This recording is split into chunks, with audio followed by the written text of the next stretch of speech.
Welcome to my YouTube channel Cheyyar Vicky.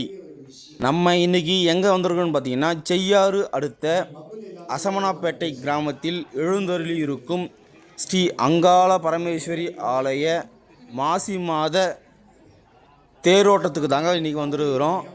தேரோட்டத்தோட கடைசி நிகழ்ச்சியாக பார்த்தீங்கன்னா, நகைச்சுவை நடிகர் எஸ்வி சேகர் ஐயா அவர்களின் தலைமையில் நடைபெற்ற பட்டிமன்றம் தாங்க இன்றைக்கி நம்ம இந்த வீடியோவில் பார்க்க போகிறோம். இது வரைக்கும் நம்ம செய்யாறு விக்கி யூடியூப் சேனலை சப்ஸ்கிரைப் பண்ணாதவங்க சப்ஸ்கிரைப் பண்ணிக்கோங்க. அப்படியே அந்த பெல் ஐக்கானை கிளிக் பண்ணுங்கள். அப்படியே உங்கள் ஃப்ரெண்ட்ஸுக்கெல்லாம் ஷேர் பண்ணுங்கள். வீடியோவை முழுசாக பாருங்கள். இது லென்த்தான வீடியோ தான். உங்களுக்கு 100% வந்து பார்த்திங்கன்னா உங்களுக்கு இதில் மனநிறைவு இருக்கும் தான் இந்த வீடியோவில். ஸோ கண்டினியூஸாக வீடியோவை பாருங்கள். அப்படியே இது வரைக்கும் உங்கள் ஃப்ரெண்ட்ஸுக்கு யாருக்கும் தெரியலன்னா செய்யாறு விக்கி யூடியூப் சேனலை ஷேர் பண்ணுங்கள். கூட்டத்தை முதன்முறையாக நான் இந்த ஊரில் பார்க்குறேன். நான் பல வருஷங்களாக நான் பண்ணியிருக்கேன். நான் வந்து நாடகம் போடும்போது திருநெல்வேலியில் ஆர்எஸ் மனோகருக்கு 50,000 பேர் வந்தாங்க. அதை பிரேக் பண்ணி எந்தில் வந்து 60,000 பேர் முதல் முறையாக வந்தாங்க. அதனால் நான் ஆர்எஸ் மனோகரோட பெரிய நாடகம் போடுறேன்னு அர்த்தம் இல்லை. அதை விட அதிகமான கூட்டம் எனக்கு வந்தது. சிறந்த நாடக காவலர்னால் அது ஆர்எஸ் மனோகர் தான். அந்த மாதிரி அதே மாதிரி இத்தனை பேர் ஒருத்தர் கூட அசையாமல் நிற்கிறீங்கன்னா ரொம்ப அதுக்கு காரணம் வந்து நீங்கள் கைத்தட்டி மனமாற சொல்ல வேண்டியது தில்லை கார்த்திக் அருணா சில்க் ஹவுஸ். அவர் தான் எங்கள் அத்தனை பேரையும் இங்கே வர வச்சு உங்களுக்கான இந்த நிகழ்ச்சியை கொடுத்துருக்காரு. தில்லை கார்த்திக்கு எங்கள் குழுவின் அனைவரும் சார்பாகவும் எங்களுடைய மனமார்ந்த வாழ்த்துக்களை நான் தெரிவித்துக் கொள்கிறேன்.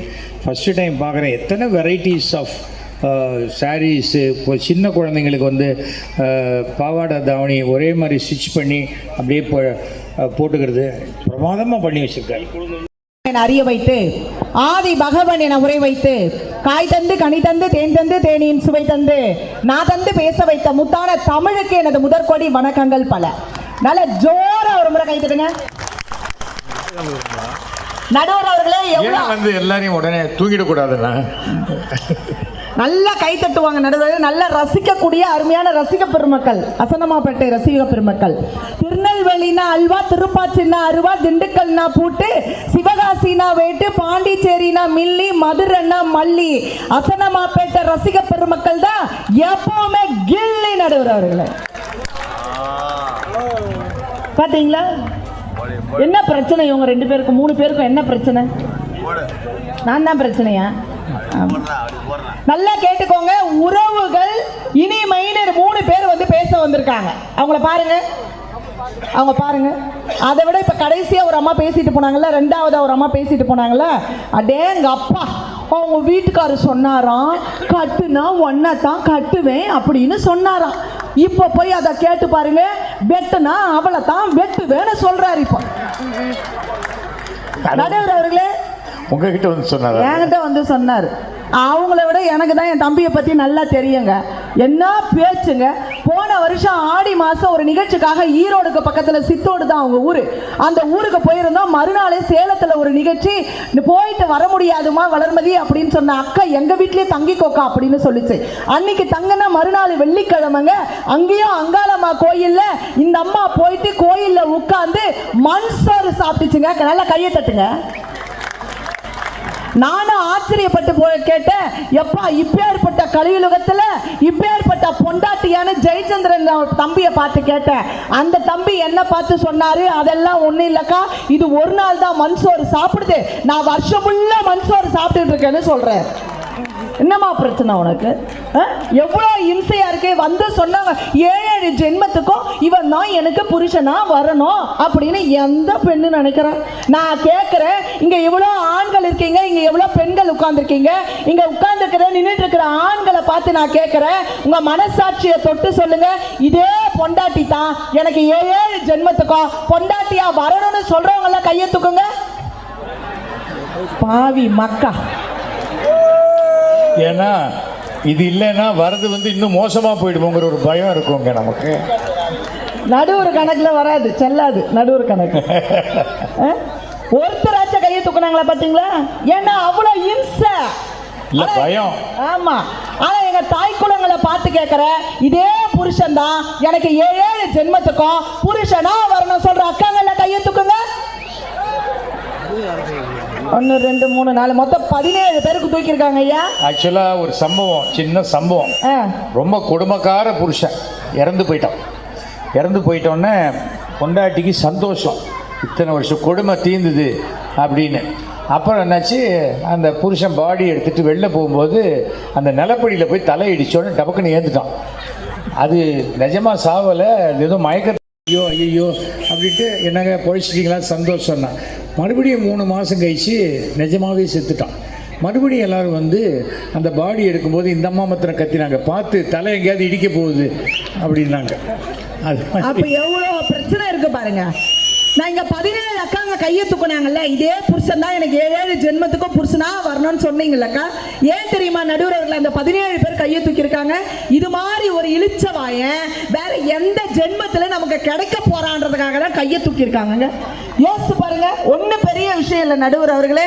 கல்யாணத்துக்கு முன்னாடி எல்லா ஆண்களும் என்ன பண்ணுவாங்க, கொஞ்ச நேரம் பேச, யாண்டி தங்கம் ஃபோனை வச்சிடுற, இன்னும் கொஞ்ச நேரம் பேசும் அப்படின்னு கெஞ்சுவாங்க.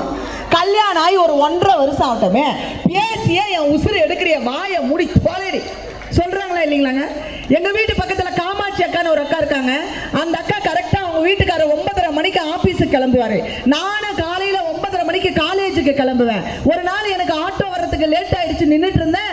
காமாட்சி அக்காவை பார்த்து காமாட்சி அக்கா அவங்க வீட்டுக்காரர் சொன்னாரு, ஏண்டி காமாட்சி எனக்கு தூக்கமே வரலடின்னு. அதுக்கு காமாட்சி அக்கா சொன்னாங்க, ஏங்க தூக்கம் வரலன்னா இடத்த கொஞ்சம் மாத்தி படுங்களேன்னாங்க. இதுல என்னக்கா தப்பு இருக்குது? அந்த காலையில எந்திரிச்சு பார்த்தா இந்த முட்டா பையன் எதிர் வீட்டுல இருந்து எந்திரிச்சுவாங்க. நடுவர் அவர்களே, எவ்வளவு இம்சையா இருக்குது இன்னைக்கு. அவர் எங்க போனாருங்க? அவர் எங்க போனாரு நான் எனக்கு என்ன தெரியும்?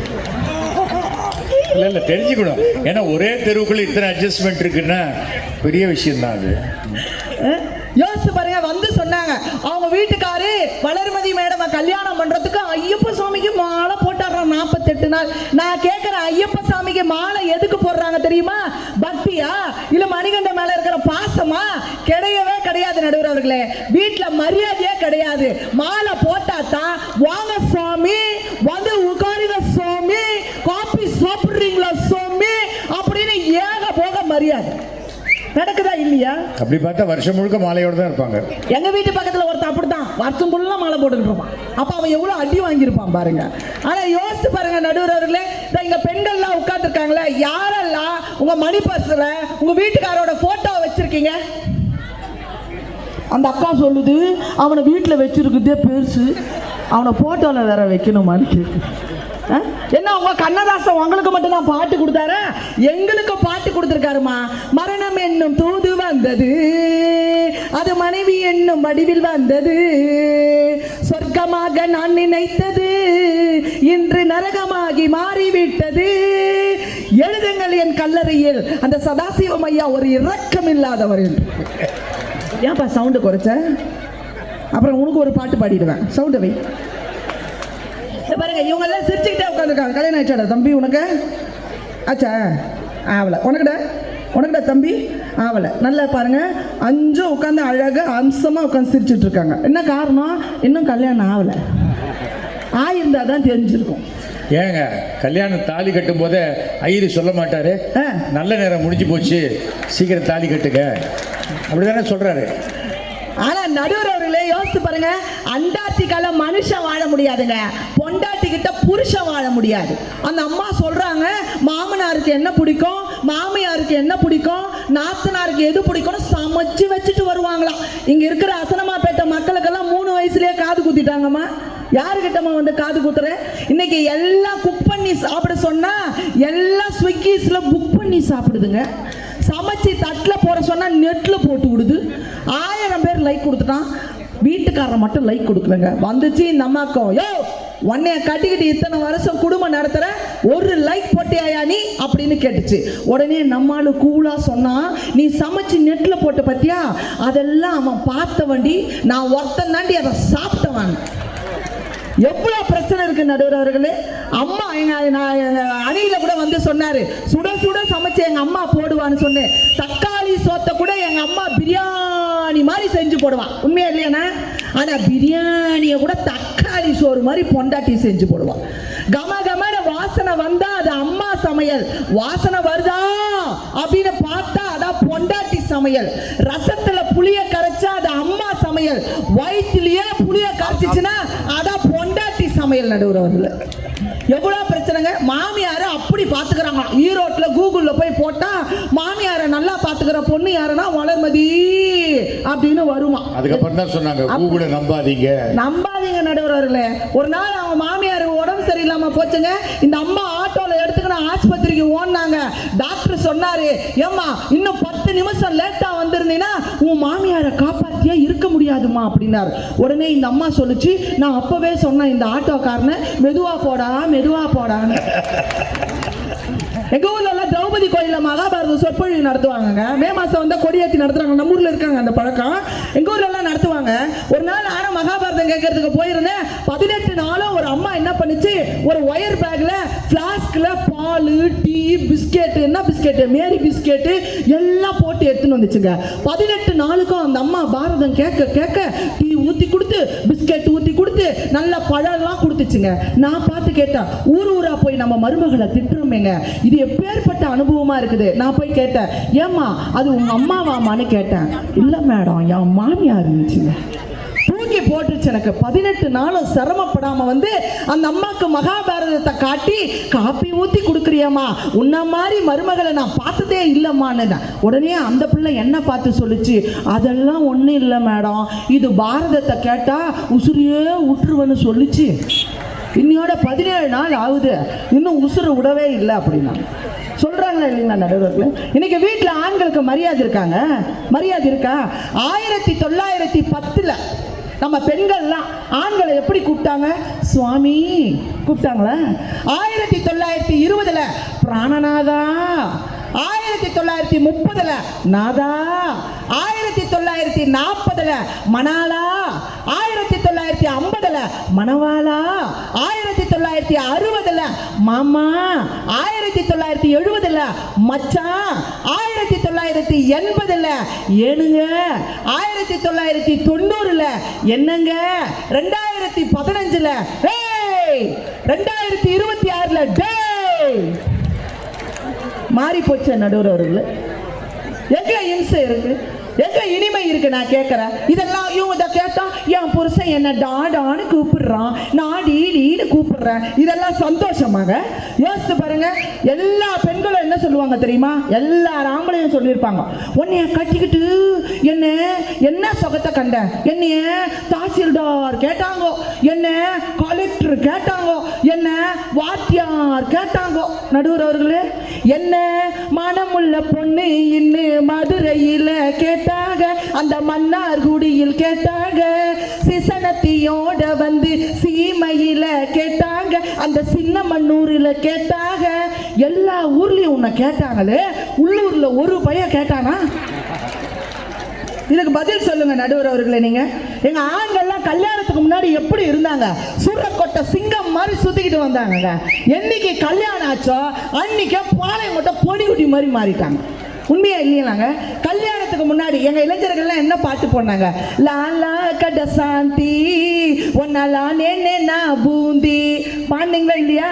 கல்யாணம் ஆன பிறகு அமைதிக்கு பெயர் தான் சாந்தி, அப்படி போயிடுச்சுங்க நிலைமை.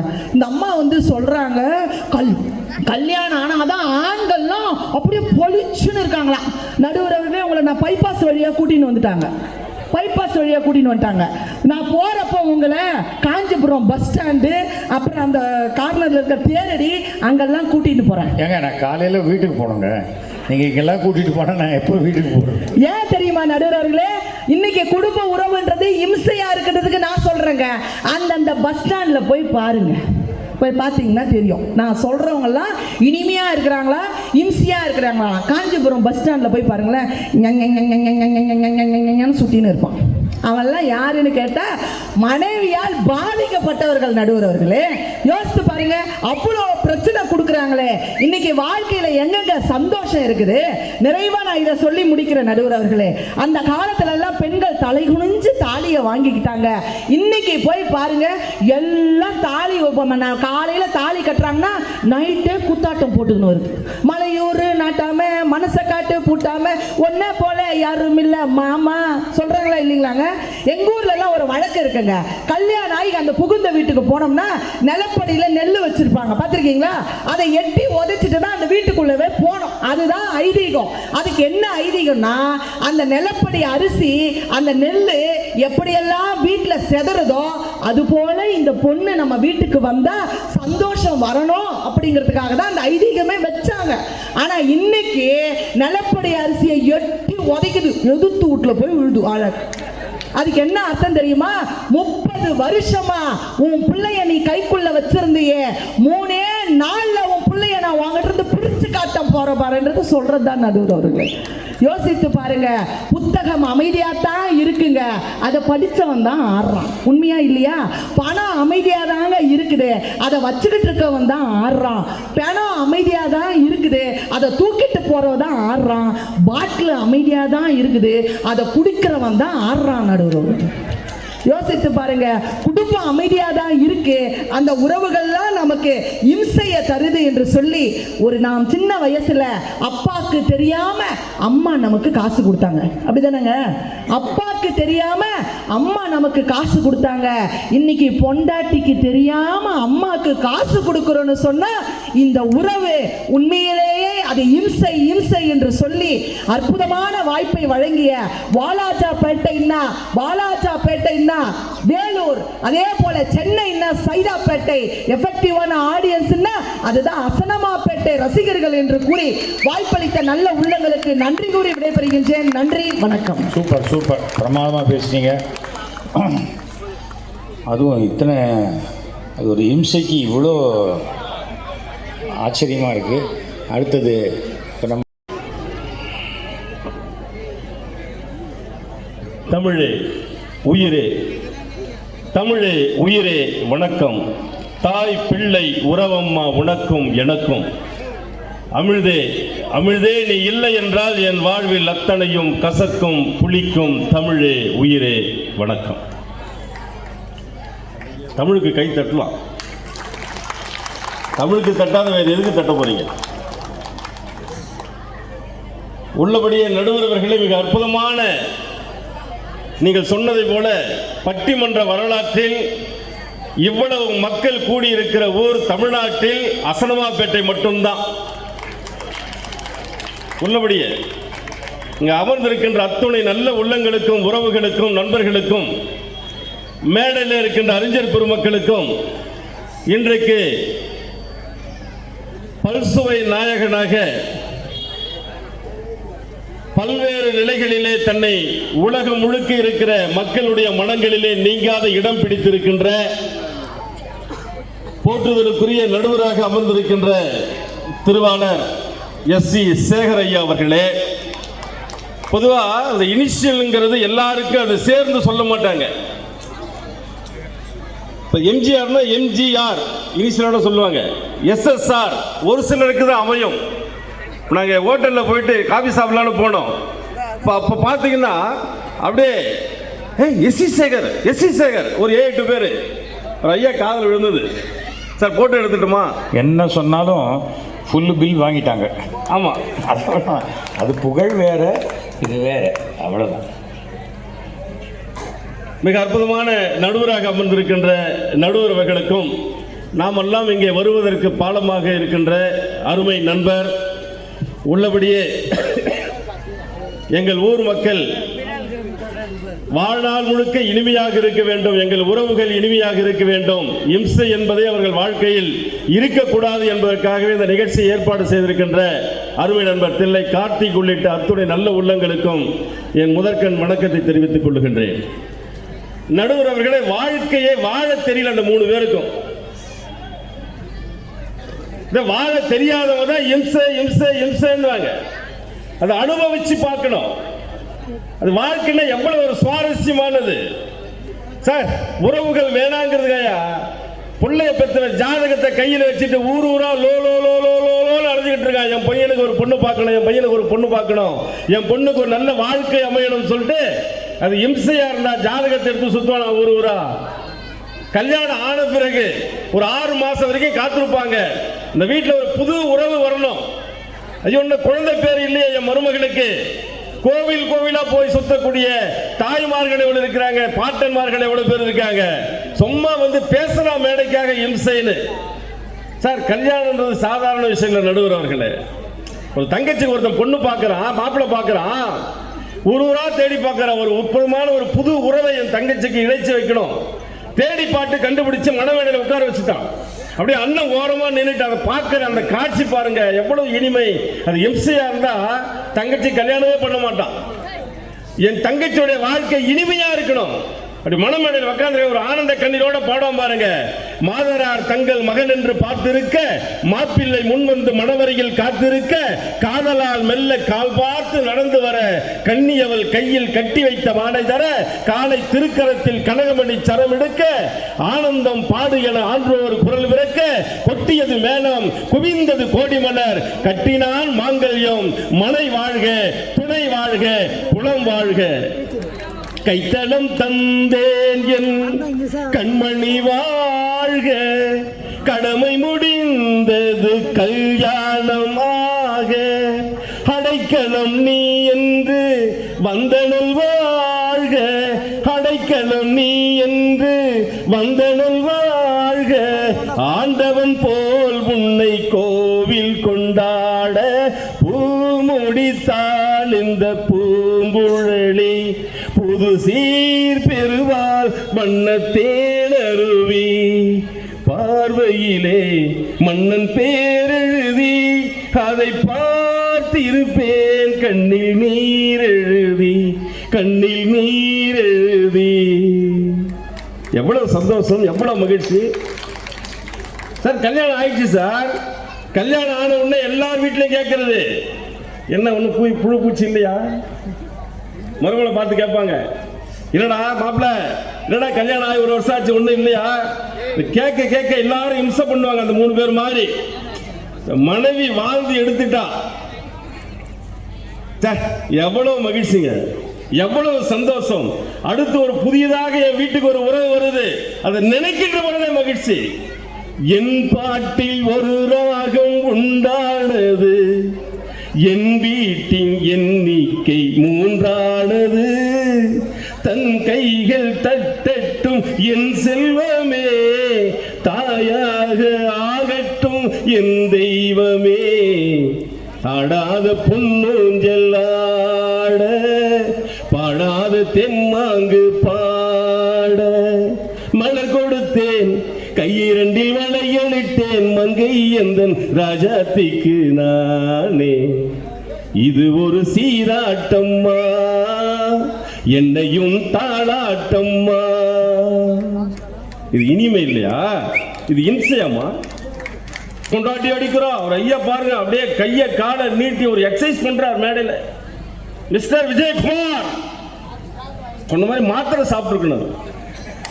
சாப்பிடல, பிபி மாத்திரை சாப்பிடல, காபி மட்டும் சாப்பிடுங்க, இல்ல 2 போண்டா ஒரு காபி சாப்பிடுங்கன்னு. 3 இட்லி, ஒரு ரவா தோசை, ஒரு ஆனியன் ஊத்தப்போ இவ்வளவு உள்ள தள்ளிட்டாரு, மாத்திரை சாப்பிடல. நான் சொன்னேன் நிகழ்ச்சி முடிஞ்ச உடனே எல்லாம் இருக்கு, பரப்பனை ஊர்வனை நடப்பனை எல்லாமே இருக்கு, உங்களுக்காக தயார் பண்ணிருக்கு, கொஞ்சமா சாப்பிடுங்க. நிறைய சாப்பிட்டு திக்குமுக்காடி போயிட்டார். சரி அதெல்லாம் செரிக்கணும், ஜீரணம் ஆகணும்னா அப்படியே கையை காலை ஆட்டுறாரு, குதிக்கிறார், அதை பண்றாரு, இதை பண்றாரு, என்னென்னமோ பண்ணார். பொண்டாட்டி சரியில்லை, பொண்டாட்டி அடிக்கிறா, பொண்டாட்டி அடிக்கிறா. ஏங்க பொண்டாட்டி அடிக்கிறா? மனைவிங்கிறது யாரு சார்? மனைவி மதிக்கணுங்க, சாதாரண விஷயம் கிடையாது. கல்யாணம் ஆன புதுசுல அப்படியே அன்பு பாசம் தேசம் எல்லாம் கொடுக்குறீங்க. கல்யாணம் ஆன பிறகு ஏன் குறையுது? குறைஞ்சா இம்சை தான் சார். விஜயகுமார் சார் மாதிரி ஒருத்தன் கல்யாணம் ஆச்சுங்க, அவன் மனைவி வெளியே வந்து நிற்கிறான், இவர் பைக் தள்ளுறார். மாமா என்னடா செல்லக்குட்டி, கல்யாணம் ஆனப்ப என்னடா செல்லக்குட்டின்னாரு. ஒரு 1/2 முழம் பூ வாங்கினோமா? ஏய் அது என்ன 1/2 முழம் பூ வேணும் அவ்வளோதானே, அமைதியே போனாரு. ஒரு 10 முழம் பூ வாங்கிட்டு வந்து கொடுத்துட்டாரு. அதே 4 வருஷம் ஆச்சு, 2 குழந்தை வந்துருச்சு, 4 வருஷம் ஆச்சு, மறுபடியும் பைக்கை தள்ளுறான். அந்த பொண்ணு மாமான்னுது. இதான் உன் வேலையான்னு கேட்காதீங்க. எதேச்சியா பார்த்தேன் மாமான்னுச்சு. என்ன வெளியே போகும்போது மாமா நோமான் டென்ஷன் ஆகிட்டான் சார். வெளியே போகும்போது மாமா மாமா இல்லை மாமா பூ ஒரு அரை முழம்னுச்சு. அந்த பொண்ணு அரை முழத்துக்கு மேலே ஏறவே இல்லை. எங்கே போக போகிறேன் என்ன? கோவிலுக்கு போனோம், அங்காளம்மா கோவிலுக்கு போனோம், திருவிழாச்சு, அங்காளம்மா கோவிலுக்கு போனோம். அங்காளம்மா கோவில் தானே போகிறேன், அங்கே பூசாரி கொடுப்பாரு, அதை வாங்கி உங்க கொண்டையில் வை. சார் இந்த மாதிரி இருந்தால் இம்சை தாங்க. இந்த மாதிரி இருந்தால் இம்சை தான். கவிஞர் திலகம் வாணி சொல்லுவாரு, கல்யாணம் ஆன புதுசுல அன்பு இருக்கு, பாசம் இருக்கு, வாலிபத்தில் இருக்கிற அந்த அன்பு ஏயா வயசாக வயசாக குறையுது, குறையக்கூடாது என்பார். வாலிபங்கள் ஓடும், வயதாக கூடும், ஆனாலும் அன்பு மாறாதது. மாலையிடும் சொந்தம், முடி போட்ட பந்தம், பிரிவென்னும் சொல்லே அறியாதது. அழகான மனைவி, அன்பான துணைவி அமைந்தாலே பேரின்பமே.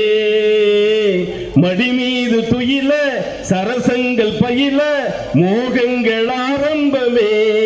நல்ல மனையாளின் நேசம் ஒரு கோடி, நெஞ்சம் எனும் வீணை பாடுமே தோடி, சந்தோஷ சாம்ராஜ்யமே. தட்டலாம் கைய சார். சந்தோஷ சாம்ராஜ்யம் அது வாழ தெரிந்தவர்களுக்கு இனிமை, வாழ தெரியாதவர்களுக்கு இம்சை. கவியரசர் கண்ணதாசன் சொல்லுவார், காதலிக்கணுங்க மனைவிய, சும்மா கல்யாணத்துக்கு முன்னாடி காதலிக்கிறது அந்த காதல் கிடையாது, அது ஒரு கவர்ச்சி. சார் 36 வருஷமா லவ் பண்றேன் சார். 36 வருஷமா லவ் பண்றேன். யாரு? ஏன் மனைவிய. என்னைக்கு அவ கழுத்துல முடிச்சு போட்டோன்னா அன்னைக்கு வந்து காதலிக்கிறேன். கவியரசர் கண்ணதாசன் சொல்லிக் கொடுத்தார், இளமையிலே காதல் வரும், எதுவரையில் கூட வரும், முழுமை பெற்ற காதல் என்றால் முதுமை வரை கூட வரும். வயசான பிறகு கூட அந்த அன்பு, பாசம், இனிமை, அது இம்சை கிடையாதுங்க. மனைவி எவ்வளவு ஒரு சந்தோஷம், மகிழ்ச்சி, அது போய் இம்சை இம்சை இம்சை. எப்படி இருக்காங்க பாருங்க இந்த 3 பேரும். கண்ணதாசனுக்கு முன்னாடியே புரட்சி கவிஞர் பாவேந்தர் பாரதிதாசன் சொல்லுவாருங்க, 85 வயசு தாத்தா 80 வயசு பாட்டியை நினைச்சு சொல்லுவார், கழுவி கல்யாணம் ஆன புதுசுல எவ்வளவு அழகா இருந்த நீ, சும்மா ரோஜா பூ மாதிரி இருந்த, இப்ப காஞ்சி போன புல்லுக்கட்டு மாதிரி இருக்கிற. அன்னைக்கு பார்த்தா அழகா அப்படியே நிலா மாதிரி இருந்தது உங்க முகம். இன்னைக்கு பார்க்கிற கண்ணு டொக்கு விழுந்துருது, கண்ணு அப்படியே சுருங்கி போயிருக்கு. அன்னைக்கு அப்படி நடந்துன்னு சொன்னா அப்படியே சும்மா டிங் டிங் டிங் டிங் நடப்பேன். இன்னைக்கு 2 அடி எடுத்து வச்சா டடால்னு கீழே விழுந்துற. இப்படி இருக்கிற உன்னை பார்த்தா எனக்கு எப்படி ஆசை வரும், நான் எப்படி உன்னை பிடிக்கும். எனக்கு கவிதையில சொல்லுவாருங்க, புதுமலர் அல்லல் காய்ந்த புற்கட்டு அவள் உடம்பு, புதுமலர் அல்லல் காய்ந்த புற்கட்டு அவள் உடம்பு, சதிராடும் நடையாடல்லல் தள்ளாடி விழும் மூதாட்டி, மதியல்ல முகம் அவளுக்கு, வரல் நிலம் குழிகள் கண்கள், எது எனக்கு இன்பம் நல்கும் கேட்டார். எது எனக்கு இன்பம் நல்கும்? நியாயமான கேள்விதான். நான் கடைசியில் வச்சார் பாருங்க பஞ்சு, புதுமலர் அல்லல் காய்ந்த புற்கட்டு அவள் உடம்பு, சதிராடும் நடையாடல்லல் தள்ளாடி விழும் மூதாட்டி, மதியல்ல முகப்பவளுக்கு, வரல் நிலம் குடிகள் கண்கள், எது எனக்கு இன்பம்? அவள் இருக்கின்றார் என்ற ஒன்றே எனக்கு இன்பம். இதாங்க இனிமை, இதுதான் மகிழ்ச்சி. அந்த கிழவி உயிரோடு இருக்கால, இதை விட வேற என்ன வேணும்? அப்படியே கவி பேரரசு வைரமுத்து ஒரு பாட்டு கொண்டு வருவாங்க, முன்மூச்சில் நான் வாழ்ந்தால் என்னை ஆனந்தம், நீ இன்னொரு பேரையில் என்னை பெற்றால் இன்னும் ஆனந்தம், பறிகொட்டும் நாளத்தில் உங்கள் பொன்னானந்தம், என் காது வரைக்கும் கொம்பை போட்டும் கருணை ஆனந்தம், சொந்தம் ஓர் ஆனந்தம்,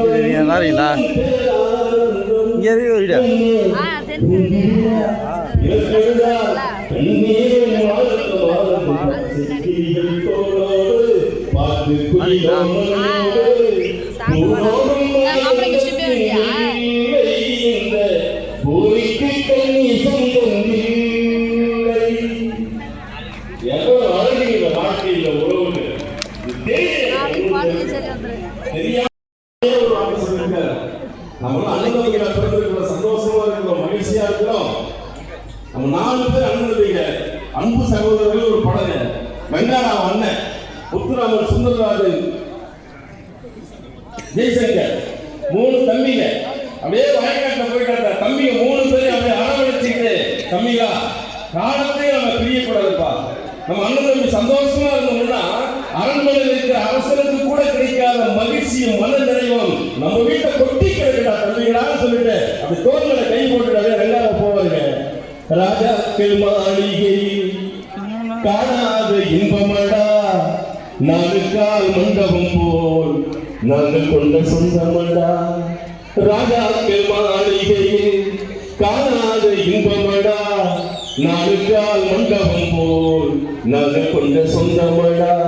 ரோஜாவின் இதழ்களை போல் தீராத வாசமடா, ரோஜாவின் இதழ்களை போல் தீராத வாசமடா, நூறாண்டு வாழ வைக்கும் மாறாத பாசமடா. முத்துக்கு முத்தாக சொத்துக்கு சொத்தாக அண்ணன் தம்பி பிறந்து வந்தோம் கண்ணுக்கு கண்ணாக, அன்பாலே வளர்ந்து வந்தோம் ஒண்ணுக்கு ஒண்ணாக. எவ்வளவு அழகு தெரியுமா சார் இந்த உறவுகள். சார் அன்னைக்கு அண்ணன் தம்பிகளை வச்சு பண்ணாரு. 15 வருஷத்துக்கு ஒரு பாட்டு 3 தம்பிங்க அண்ணனை வச்சு கொண்டாடுவாங்க. பாடும் பறவை கூட்டங்களே பாசத்தை பற்றி கேளுங்க, பாடும் பறவை கூட்டங்களே பாசத்தின் மொழியை கேளுங்க. அண்ணன் என்ற சொந்தமே அன்னையானதை பாருங்க. சிலுவைகளை நீ சுமந்து மாலைகள் எமக்கு சூட்டினாய், சிறகடிக்கும் பறவைக்கெல்லாம் வானத்தை போலே மாறினாய். விழியோடு நீ குடையாளதாய் விழிகள் நடைவதில்லை. அந்த பெண் குழந்தை அந்த உறவு வந்த உடனே எவ்வளவு சந்தோஷம் தெரியுங்களா? கவிஞர் நான் முத்துக்குமார் சொல்லுவாங்க, ஒரு அழகா சொல்லுவாரு, தூரத்து மரங்கள் பார்க்குதடி, தேவதை வேளா கேட்குதடி, தன்னிலை மறந்தே பூக்குதடி, காற்றினில் வாசம் தூக்குதடி. அடி கோவில் எதற்கு, தெய்வங்கள் எதற்கு, உனது புன்னகை போதுமடி. இந்த மண்ணில் இது போல் யாரும் எங்கே எங்கும் வாழவில்லை என்று தோன்றுதடி. ஆனந்த யாழை மீட்டுகிறாள் அடி, நெஞ்சில் வண்ணம் தீட்டுகிறார். சார் எவ்வளவு இனிமை சார். நிறைவாக ஒரு செய்தி நடுவர் அவர்களே, வாழ்க்கை இம்சை இம்சை, பொண்டாட்டி சரியில்லை பொண்டாட்டி சரியில்லைன்னு சொல்றாங்க சார். ஒரு திரைப்படத்தில் ஒரு காட்சி கவிஞர் திலகம் வாணி அவர்களிடத்தில் சொல்றாங்க, நீங்க கேள்விப்பட்டிருப்பீங்க, நீங்க அறிந்திருப்பீர்கள், உணர்ந்திருப்பீர்கள்.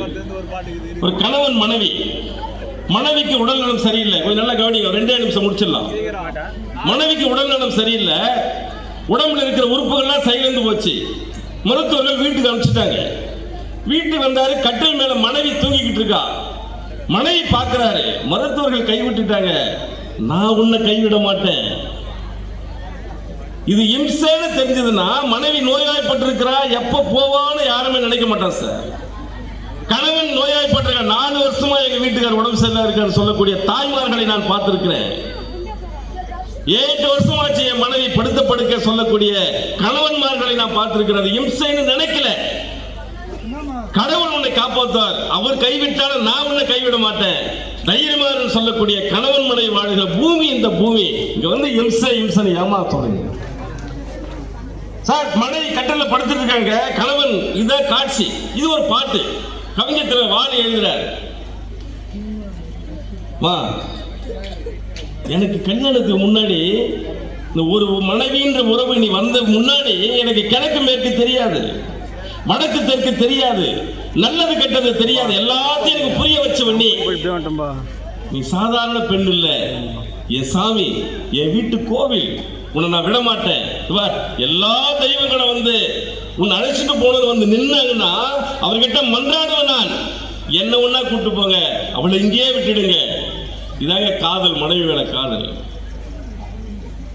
மாங்கல்யம் தவழும் மகராசி வதனம், மலர்ந்தாலே போதும் வேறேது உலகம். மாங்கல்யம் தவழும் மகராசி வதனம், மலர்ந்தாலே போதும் வேறேது உலகம்.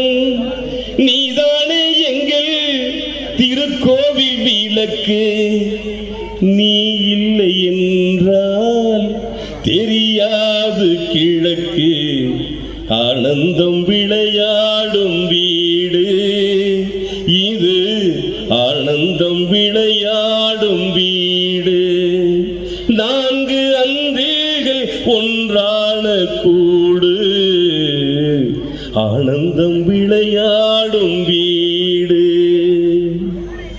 வேர் போல நானும் நீர் போல நீயும், வேர் போல நானும் நீர் போல நீயும், நீரோடி போனால் வேர் வாடி போகும், நீரோடி போனால் வேர் வாடி போகும். நீ வேண்டும் என்று தெய்வங்கள் கேட்டார், உனை இங்கு நிறுத்தி நான் அங்கு செல்வேன், ஆனந்தம் விளையாடும் வீடு. எவ்வளவு அழகான வாழ்க்கை சார். கணவன் மனைவிக்காகவும், மனைவி கணவனுக்காகவும், அண்ணன் தம்பிக்காகவும், தம்பி அண்ணனுக்காகவும், சகோதரிகள் அக்கா தங்கச்சிகளுக்காகவும் வாழ்கின்ற தாத்தா பாட்டிங்கிற இந்த அற்புதமான இந்த உறவு நிச்சயமாக சொல்லுவேன், இம்சை கிடையாது, இனிமையே இனிமையே என்று சொல்லு. நல்ல வாய்ப்புக்கு நன்றி கூறி இப்பொழுது தீர்ப்புக்கு முன்பாக தில்லை கார்த்திக் அவர்கள் இங்கு வேடையில இருக்கின்ற அறிஞர் பெருமக்களுக்கு ஆடை அணிவித்து சிறப்பு செய்ய இருக்கிறார்கள். அவர்களை அன்பு பாராட்டி அழைக்கின்றேன். ஐயா வாங்க.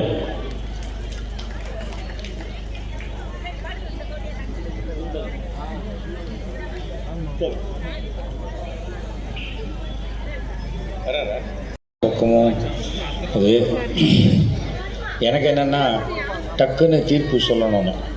ஏன்னா என் ஒய்ஃப் ஃபோன் பண்ணிட்டான், 9:30 மணிக்கு கிளம்புறேன், நீங்கள் இன்னும் பேசிகிட்டு இருக்கீங்க அப்படிங்கிறா.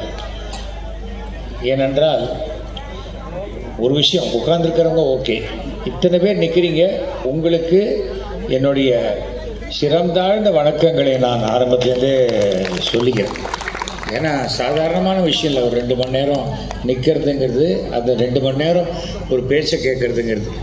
உலகத்திலேயே மிகச்சிறந்த ஒரு பேச்சாளர் பேசினா அதில் முதல் 18 நிமிஷம் தான் கேட்பாங்களாம், அப்புறம் வாட்சை பார்ப்பாங்களாம், அப்படி பார்ப்பாங்களாம், திரும்பி பார்ப்பாங்களாம், அந்த மாதிரி.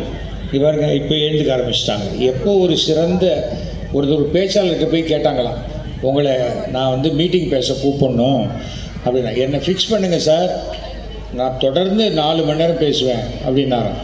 அதுக்கு ஃபிக்ஸ் பண்ண வந்தவங்க சொன்னாங்களாம், நீங்கள் எவ்வளோ நேரம் வேணால் பேசுங்க, நாங்களாம் 1/2 மணி நேரத்தில் கிளம்பிடுவோம் அப்படின்னாங்களே. அப்புறம் யார்கிட்ட பேசுவோம்? சில பேரை பேச சொன்னால் அவங்க வாட்சை கூட பார்க்க மாட்டாங்க, கேலண்டரை பார்க்குற மாதிரி பேசிடுவாங்க, நாள் கணக்காக பேசிடுவாங்க. இதில் ரொம்ப நல்ல விஷயங்கள்லாம் சொன்னாங்க. கணவன் மனைவியை பற்றி ஏகப்பட்ட விஷயங்கள் சொன்னாங்க. அதுவும் கணவன் சைடெல்லாம் மனைவி மோசம், மனைவி சைடெல்லாம் கணவன் மோசம், நிறையா அது மாதிரி ஏகப்பட்ட விஷயங்கள் இருக்குது லைஃப்பில், எக்கச்சக்கமான விஷயம். ஒரு என்றைக்குமே பார்த்தா புருஷனுக்கு பொண்டாட்டி மேலே பெரிய அக்கறை கிடையாது. ஒரு பொண்டாட்டி டெய்லி நைட்டு அவன் எவ்வளோ 1 மணிக்கு ஷிஃப்ட்டு முடிஞ்சு வந்தால் கூட சமையல் சூடாக பண்ணி வச்சுருப்பான்.